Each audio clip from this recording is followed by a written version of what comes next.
Fala jovem, beleza? Muito bom dia, muito boa tarde, muito boa noite aqui com vocês. Mais uma vez é o professor Alex Siqueira e aqui nós estamos na nossa semana 4, certo? É a nossa primeira aula dessa semana. E pessoal, como nós já temos conversado aí nos últimos dias, nas últimas semanas, nas últimas aulas, é, passou uma semana depois do carnaval. Encerramos aquelas aulas de pré-requisito, né? Termometria, calorimetria, dilatação térmica, fiz alguns exercícios de fixação, né? Fechando aí esses pré-requisitos, pessoal, fundamentais aí para o estudo do que está por vir, eu inicio agora o conteúdo da sua apostila, pessoal. Vamos só lembrar aqui uma coisa, tá? Eu vou trabalhar com o conteúdo da sua apostila pelas próximas 2 semanas, né?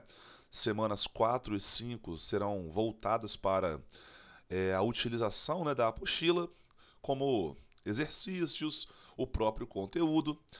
E no final dessas 2 semanas aí, pessoal, semanas 4 e 5, a nossa prova é na semana 6, né? E vai cair apenas o conteúdo do primeiro capítulo, beleza? A prova já está até pronta, ok?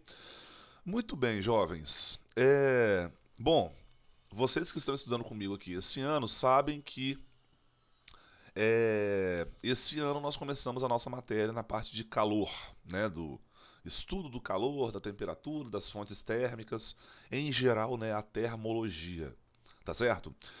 Bom, a termologia ela vai chegar num ponto, pessoal, que é muito importante, que nós utilizamos na nossa vida o tempo todo, que é o estudo da termodinâmica, tá certo? Termodinâmica seria, a grosso modo, né, as aplicações das leis de Newton para sistemas que trabalham com calor, fontes térmicas e tal, beleza?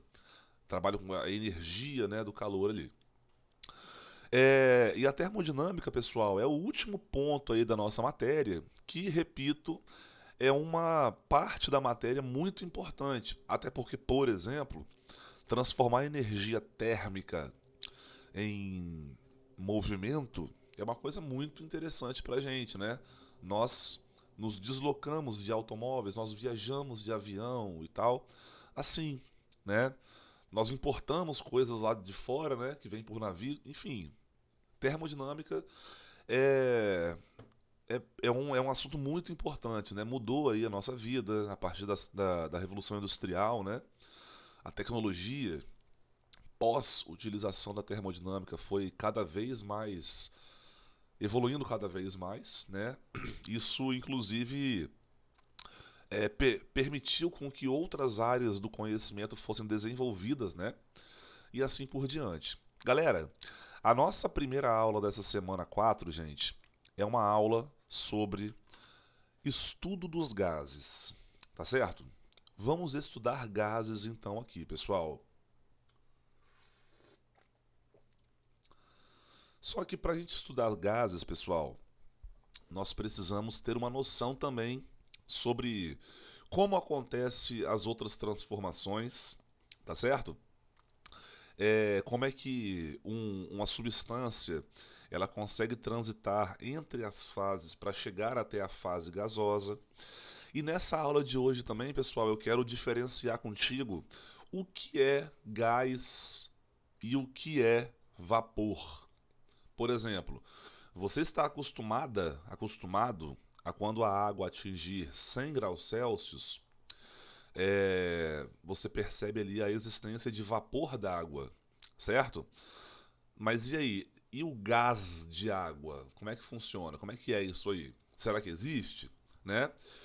Eu vou fazer com vocês também, pessoal, uma exposição de uma situação que pode acontecer com a maioria das substâncias ou dos. Como é que eu posso dizer? Dos elementos, né? Em relação a uma fase. A uma fase não, né? A um valor, digamos assim, de temperatura e pressão em que uma substância ela apresenta as três fases da matéria simultaneamente. Tá legal? Muito bem, pessoal.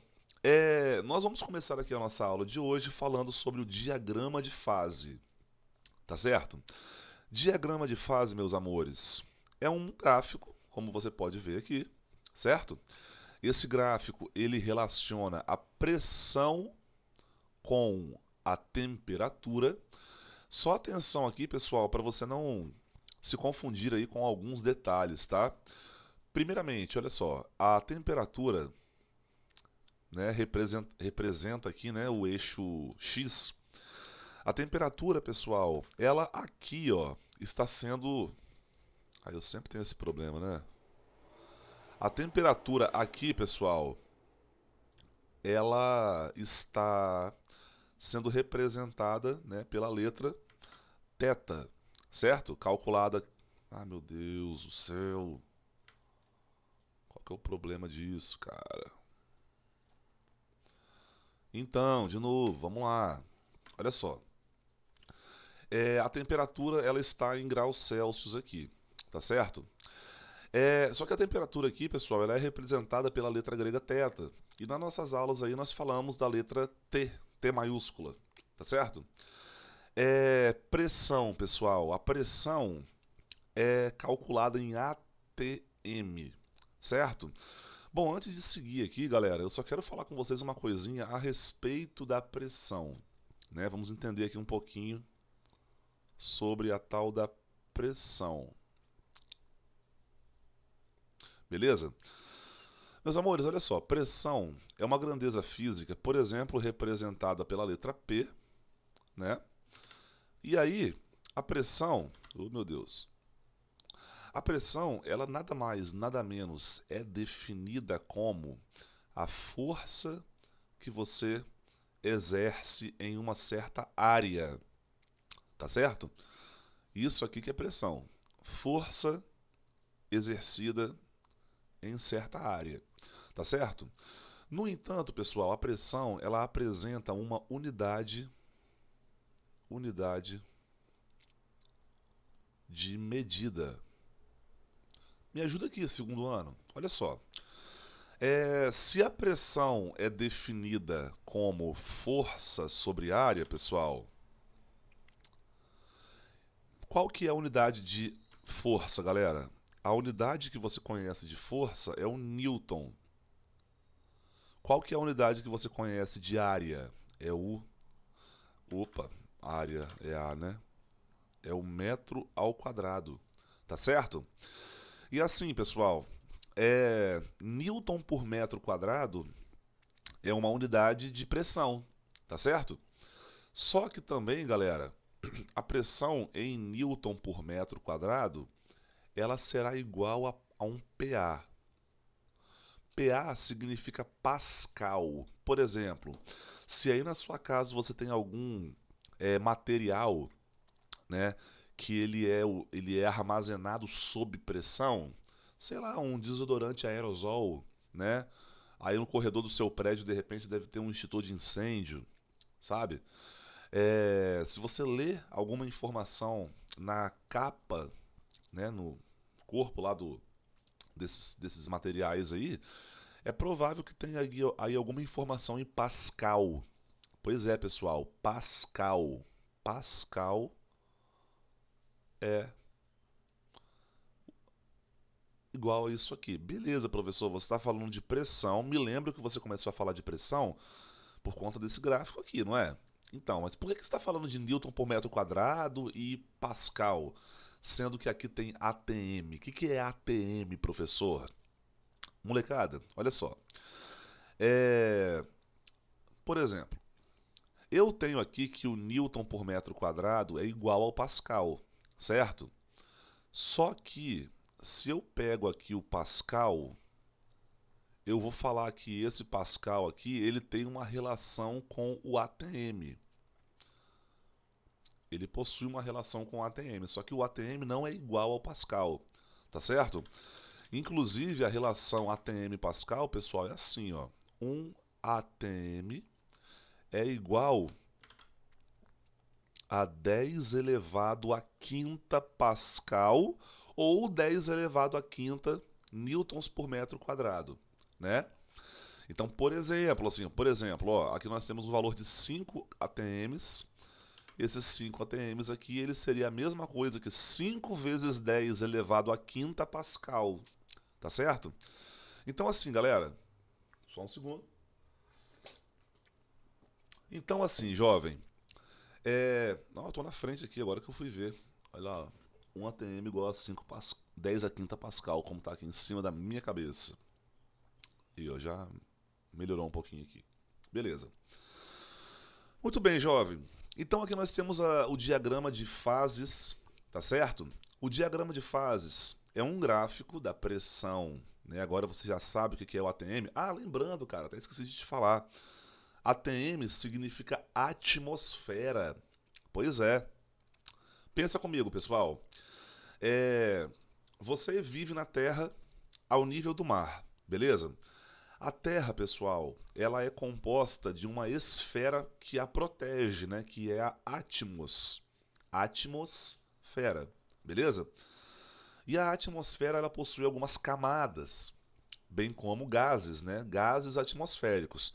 Os gases atmosféricos que existem em abundância são o nitrogênio e o oxigênio, né? Inclusive, pessoal, o ar que você respira, ele é composto de cerca de 80% de nitrogênio e 20% de oxigênio, tá legal?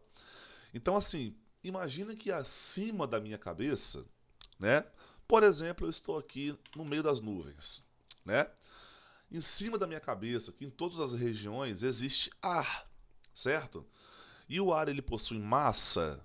Pô, claro que sim, né? Se você pegar a tabela periódica lá, você consegue saber qual que é a massa molar do oxigênio, do nitrogênio, fazer aquela relação toda e com uma certa quantidade você consegue saber qual que é a massa daquele elemento, daquela substância, enfim.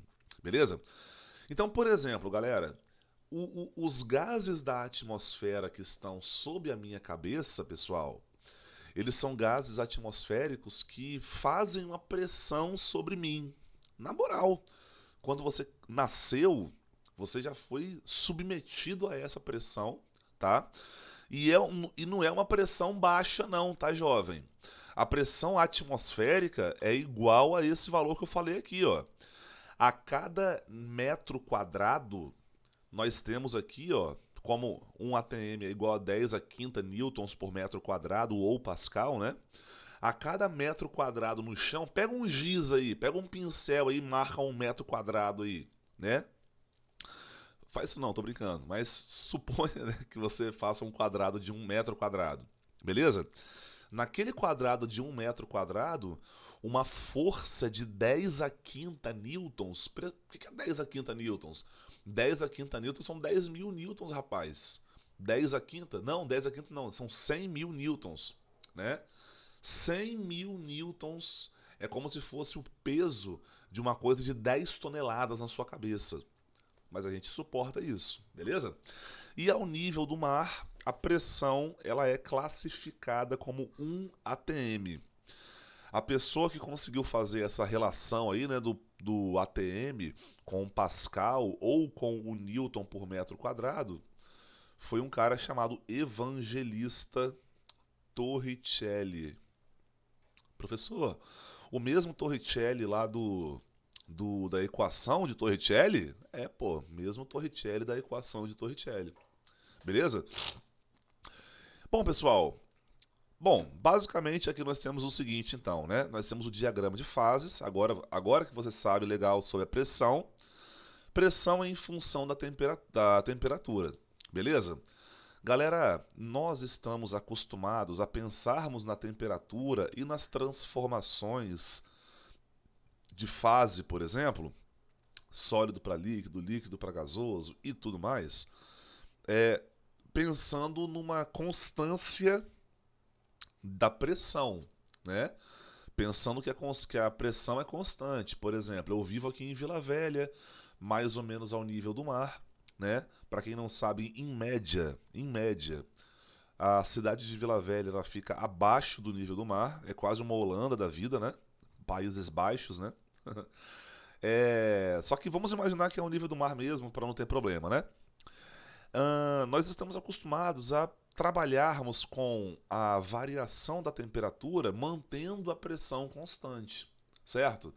Por exemplo, eu acabei de fazer aqui café com leite na minha canequinha aqui, ó, certo? Dessa vez não tô com a caneca do professor Anderson, não. É... E assim, para eu fazer o meu café com leite aqui, eu precisei aquecer a água, certo? E assim, galera, eu nem estava utilizando um termômetro, mas eu tenho certeza que a minha água ali, ó, do meu fogão, ele começou a entrar em estado de ebulição, né? Começou a ferver mesmo, no popular como nós falamos, a 100 graus Celsius mesmo, tá certo? A 100 graus Celsius ela começou a ebulir, ok? Agora, se eu estivesse em um local em que a pressão não fosse a mesma que nós estamos aqui agora, então a temperatura de ebulição da água seria outra. Por exemplo, galera, aqui ao nível do mar, a água aquece a 100 graus Celsius, não é verdade? Todo mundo lembra disso, né? Só que aqui, por exemplo, na altitude, nas nuvens aqui assim, como a pressão é menor, é, há uma necessidade de uma menor temperatura para que, por exemplo, a água entre em estado de ebulição. Quer ver só um exemplo, pessoal? O Monte Everest, ele está a... Tô com uma cola aqui, ó. O Monte Everest está a aproximadamente 8.848 metros de altura em relação ao nível do mar. Galera, se eu não me engano, ó, posso estar errado, mas o Everest, ele é tipo o dobro do Pico da Bandeira, que é o ponto mais alto do Brasil, né? Não sei aí quem já subiu o Pico da Bandeira, o Caparaó, eu mesmo já subi, já passei um perrengue lá, mas isso aí é uma história para outra hora. Então o Pico do Everest ele está quase a 9.000, cara, 9.000 metros de altitude. E lá no Monte Everest, galera, a temperatura de fusão da água não é 100 graus Celsius, é 70, não é? É 70 graus Celsius, por conta de uma relação entre a temperatura e a pressão. Nós vamos ver essa relação de temperatura e pressão melhor, pessoal, quando nós entrarmos na próxima semana, que eu vou falar para vocês da Lei Geral dos Gases. Beleza, pessoal? Bom, muito bem. Galera, esse primeiro diagrama de fase aí, ele é um diagrama de fase para a maioria das substâncias, tá certo? E aqui eu usei como exemplo o dióxido de carbono. Tá certo, galera? Só um teste aqui. Agora você está riscando, né? Beleza. O dióxido de carbono. Reparem só aqui, pessoal. Eu tenho aqui, gente, três curvinhas. Tá certo? Eu tenho a curva 1, aqui laranjinha. Eu tenho a curva 2, meio que azulzinha, só que um azul mais escuro. E aqui eu tenho uma curva 3, que é um azul mais clarinho. Tá certo? Bom, esses aqui são valores reais, tá, pessoal? Ou próximos dos reais aí, que eu extraí da própria internet mesmo, para servir de exemplo, tudo bem? É... Bom, aqui eu tenho de fato o diagrama de fases, um gráfico que representa em algumas regiões aqui as fases do dióxido de carbono. Tá legal? E aí, pessoal, reparem só aqui, ó, eu tenho três regiões, tá certo? Eu vou nomeá-las para vocês aqui, ó. Aqui eu tenho a região A, beleza? Aqui eu tenho a região B. E nessa situação aqui eu tenho a região C. E não está falando aqui nesse gráfico, mas eu também teria uma região D. Tá legal? Bom, pessoal, cada região dessa aqui representa um estado físico da matéria. Tá certo? Olha só, gente. A região A é uma região em que o material, né, ele se apresenta no estado sólido. beleza? A região B é a região em que o material ele é apresentado na fase líquida, ou seja, no líquido, beleza? E na região C, eu vou falar que é a fase gasosa, porém, especificamente, eu vou falar que a região C aqui é uma região de vapor, tá certo, galera? Uma região de vapor. Como eu prometi para vocês, daqui a pouco eu vou relacionar, eu vou diferenciar o que é vapor de gás. Porque sim, galera, há diferença entre vapor e gás. Tudo bem? Muito bem, galera. Só para você ver aqui uma noção, só para você ter uma noção aqui, ó, bem tranquilo. Vou até chegar um pouquinho mais perto aqui para você ver uma coisa. Repara só. Imagine esse ponto aqui, imagine esse ponto aqui e imagine esse ponto aqui, certo? Aquele primeiro ponto, pessoal, ele apresenta uma certa temperatura, legal? E ele apresenta uma certa pressão, legal? Esse outro ponto aqui, gente, ele apresenta uma outra temperatura um pouco maior, né? A temperatura um pouco maior, né? Está um pouco mais à direita, certo? E eu tenho aqui uma outra pressão, certo? O vapor, uma outra informação, e aqui nós temos uma outra informação também de pressão, tá legal? Então, rapaziada, aqui para cada estado físico da matéria, molecada, eu possuo o quê? Eu possuo o sólido, o líquido e o gasoso para cada região onde eu consigo relacionar com a pressão e com a temperatura. Tá certo? Rapaziada, um detalhe bem legal aqui para vocês é o seguinte, pena que eu não tenho aqui agora como fazer esse experimento para vocês, porque aqui eu não tenho material. Do ano passado para esse eu me mudei, né? Então nessa mudança devo ter perdido aí uma seringa. A seringa, pessoal, eu utilizo no caso para fazer uma experiência que é o seguinte: você pega a água, aquece a água um pouquinho, mas não para ela começar a ferver. Aquece a água até antes dela começar a ferver, até um pouquinho antes dela começar a ferver. Pega essa água, coloca dentro de uma seringa, só a seringa mesmo. Se você tampa a seringa com o seu dedinho, né, onde sairia a água, você tampa com o seu dedinho, e se você abaixa o pistão, você vai diminuir a pressão do líquido que está lá dentro. Olha que legal, ó. Vamos imaginar que o líquido esteja nessa temperatura e nessa pressão aqui, ó. Nessa temperatura e nessa pressão aqui. Se eu diminuir, mantendo a temperatura constante, mas se eu diminuir aqui a pressão,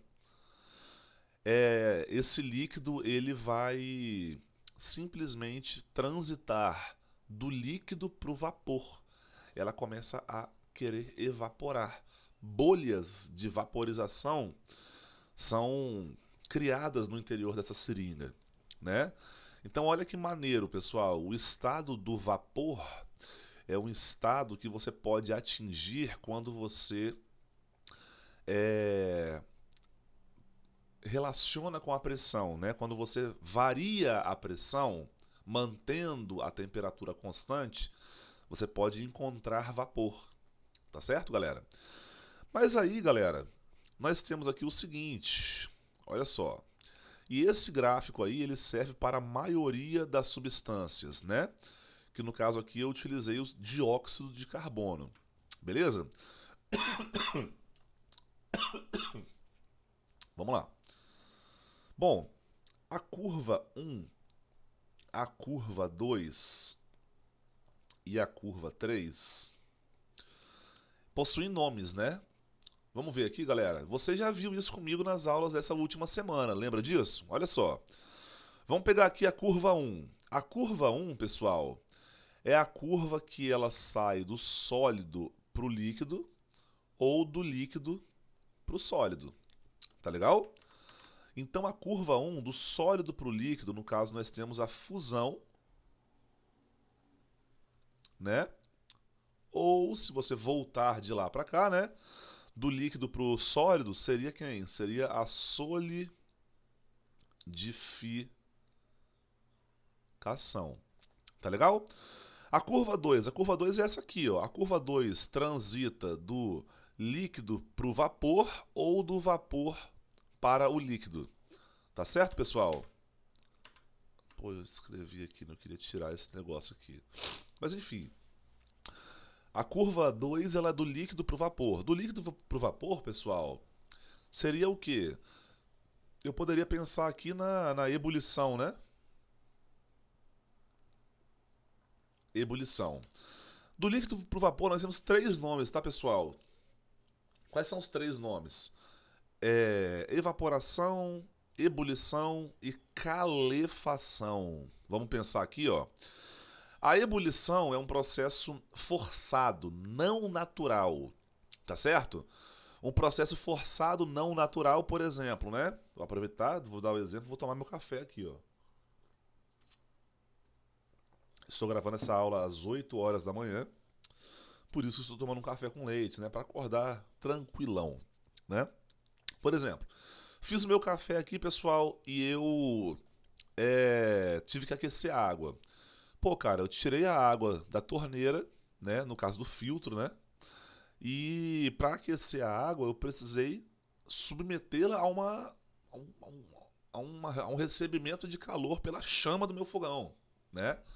Diferente da evaporação. Quando chove, tem uma poça lá fora, a poça ela seca, ela evapora naturalmente. A calefação, pessoal, é o seguinte: imagine que você, né, com toda a segurança aí, né, da sua casa, você utilize uma frigideira para fazer ovo frito, que seja, ovo frito. Aí você usa a frigideira lá, fez o seu ovinho maneiro, ficou gostosinho. E aí na hora você coloca a frigideira dentro a frigideira quente, né? Você tirou lá o ovo frito, colocou no pão lá, sei lá, e a frigideira ficou quente pra caramba. Você pegou essa frigideira e colocou ela lá colocou a frigideira lá na. Como é que é o nome? Na pia, né? Na pia. Aí no que você colocou a frigideira na pia, de repente uma gotinha da torneira caiu na frigideira. Na hora a gotinha evapora, né? Então isso aí é calefação, né, pessoal? A calefação é quando, né, nós temos essa transição de fase do líquido, por exemplo, para o sólido rapidamente. Tá legal? Ebulition. Então eu vou tratar só a ebulição, tá? Vindo daqui para cá, mas tem outros dois nomes, dependendo da interpretação, beleza? E de lá para cá, né, pessoal? Seria a condensação ou condensação ou liquefação. Condensação, liquefação. Eu gosto mais do nome condensação. Me lembra lembra a minha infância, né? Quando a minha mãe ela pedia para eu fui criado num condomínio fechado, né? Aqui em Coqueiral de Itaparica, chamado Primeira Etapa. E eu ficava brincando na rua aqui assim, né? Aí dava lá para 7 e pouca, 8 horas, a minha mãe pedia para eu subir, né? Subir para casa, porque eu ia pegar sereno e eu ia passar mal, né? Sereno, segundo a minha mãe, é uma chuva invisível, né?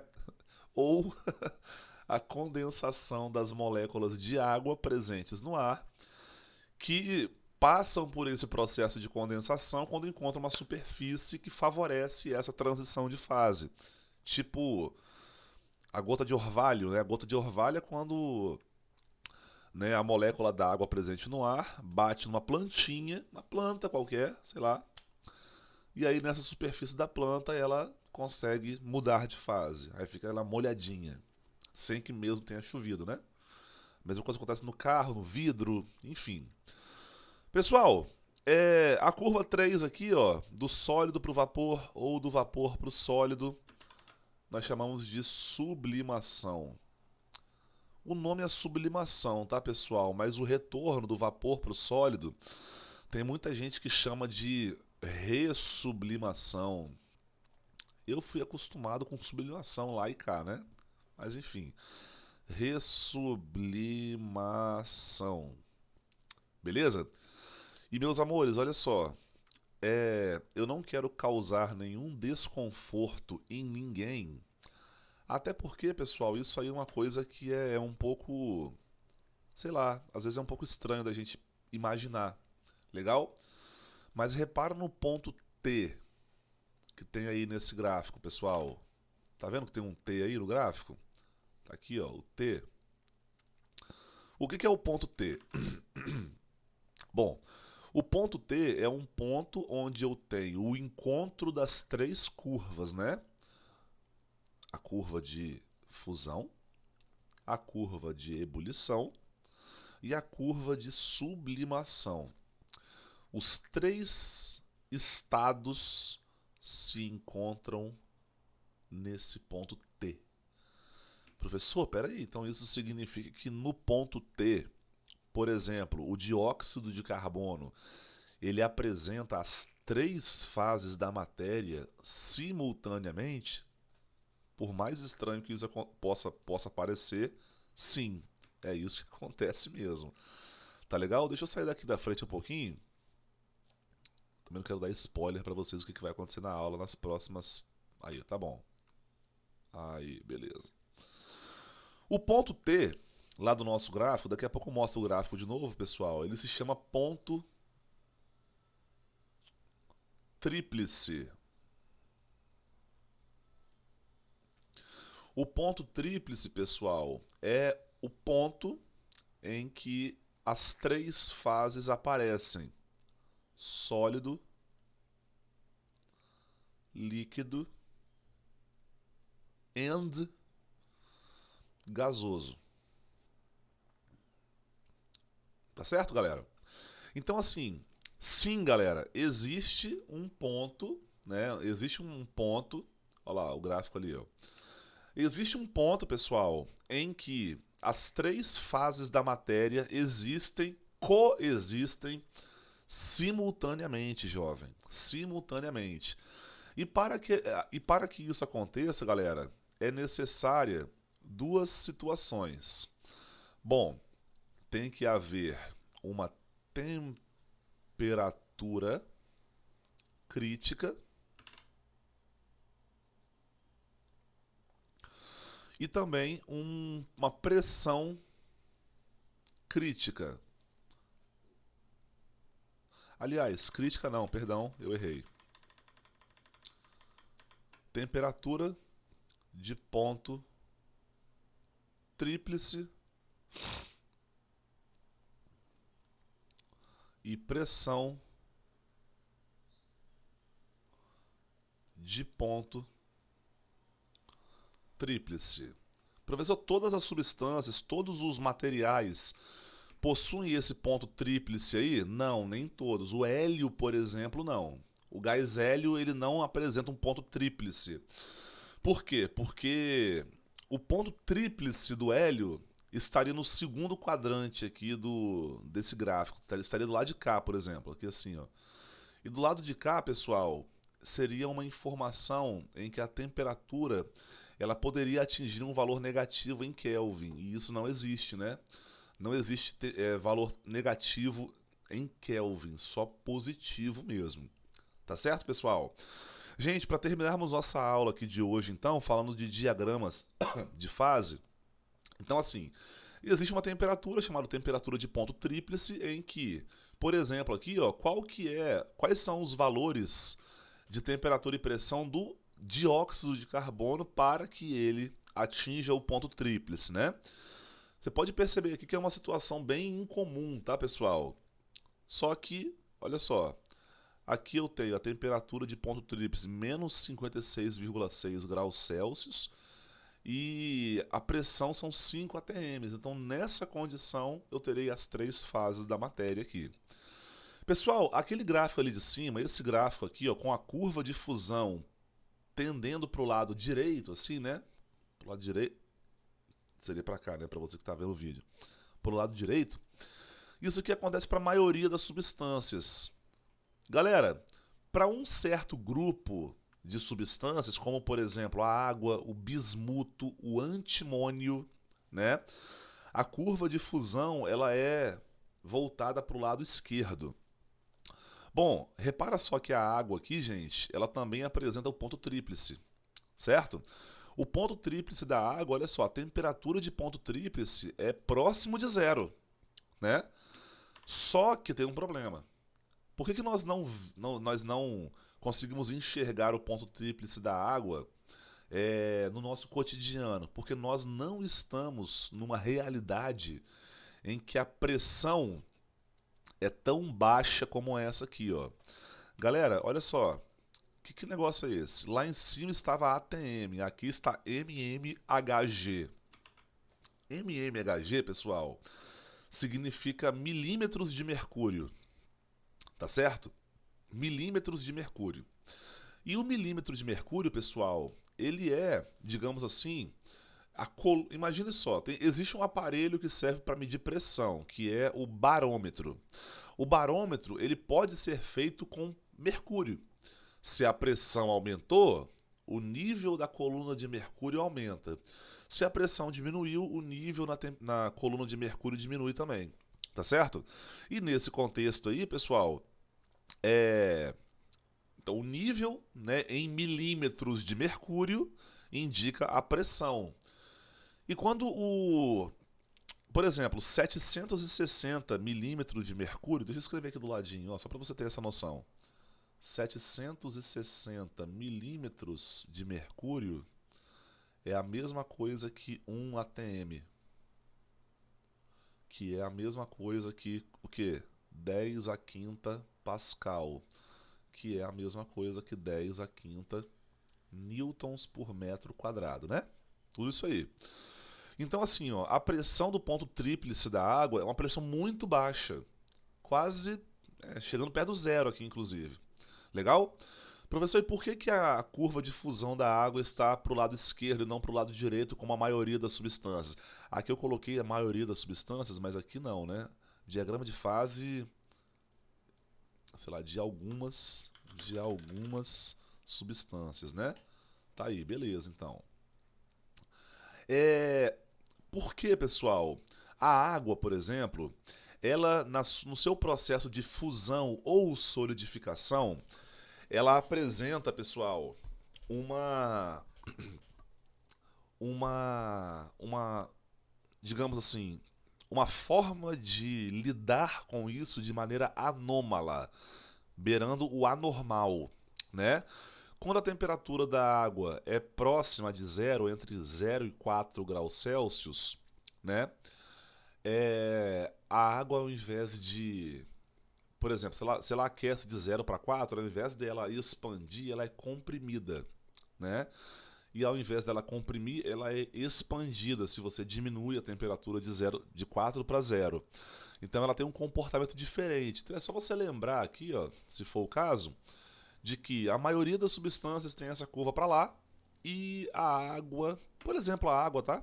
Tem essa curva para cá, para o outro lado aí. Beleza, pessoal? Muito bem, gente. Falamos aqui então hoje, nessa primeira aula da semana, sobre a parte aí de diagramas de fase, tá certo? Você viu aí que as fases,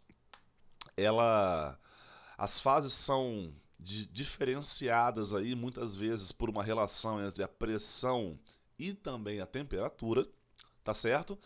E na próxima aula nós continuamos a falar sobre esses assuntos referentes aos gases, tá legal, pessoal? Professor Alex fica por aqui, um abraço para todos vocês e até a nossa próxima aula. Valeu, jovem! Fui!